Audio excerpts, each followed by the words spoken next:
So, a lot of you guys asking me if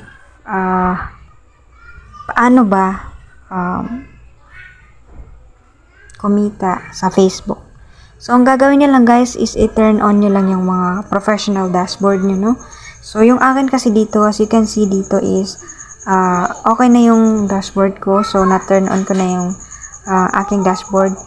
And, yung payout, so, kung pag na-open na yung turn on dashboard nyo, kapag open na yon, so ganito na yung makikita nyo dito sa feature ng tools nyo.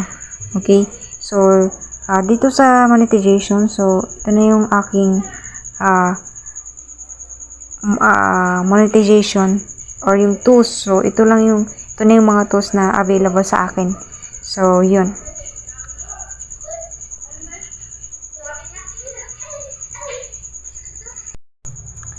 Right, okay. So, anyway guys, bawat dito sa tools na to is